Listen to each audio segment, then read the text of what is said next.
Welcome back to the Early Show, everyone. Have you seen those big green check marks on some products at the grocery store these days? Well, they're part of a new food labeling campaign called Smart Choices, which is supposed to help shoppers identify healthier foods and beverages. But critics say these labels are misleading.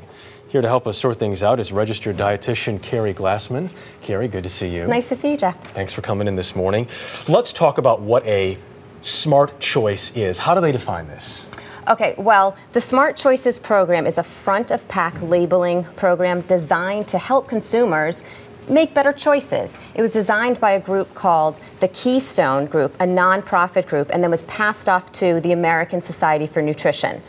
So, okay, so it's gone through a number of different groups, exactly. And it's gotten confusing along the way. Exactly, and the Keystone Group facilitated conversations between scientists, consumer organizations, as well as the food industry. So the criteria also, they took into account the U.S. dietary guidelines. But we see a lot of products here that are quite sugary, and that some might consider junk food or snack food for kids, yet they still have the check mark on them. How does that happen? Okay, well, the criteria, this is how the criteria worked. What happened was foods were categorized into 19 different food categories, and then they had to focus on nutrients to limit. Now, all the different food categories have to meet those nutrients to limit. Then they have to, for each of the different 19 categories, they have to meet certain nutrients to encourage or food groups to encourage. But for all these different categories, the different 19 categories, so for example, snacks have different requirements than cereals. So there's a lot of different information out there. Yeah, it sounds like there was quite a bit of government involvement here.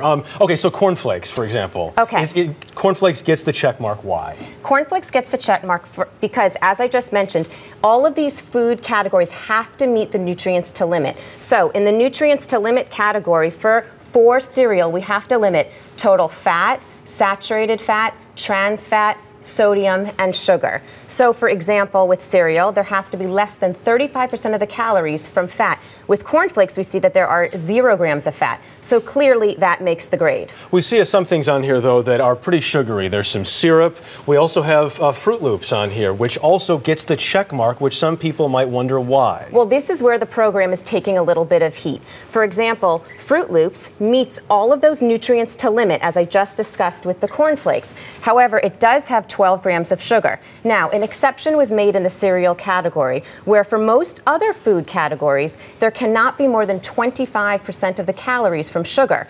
In this category, the cereal category, when there is 12 grams, so with Frosted Flakes, Fruit Loops, there's going to be about 40% of the calories from sugar. Now, they're arguing this, saying that, you know, for some people, going for a donut that has more fat and more sugar, Fruit Loops is a better choice because of the nutrients. But we know, obviously, there are much better choices out there. It sounds like, unless you are a registered dietitian, you might be very confused by all this. What's the bottom line? The bottom line is, if this check mark guides you to the box, you can't take any shortcuts. You still need to read the nutrition facts panel, read the ingredient list, and remember, the best foods out there, whole foods, don't come in packages, so you won't see the green check mark. So don't forget those foods. Sounds like some good advice, Keri Glassman. Thank you very much, Keri. You're welcome.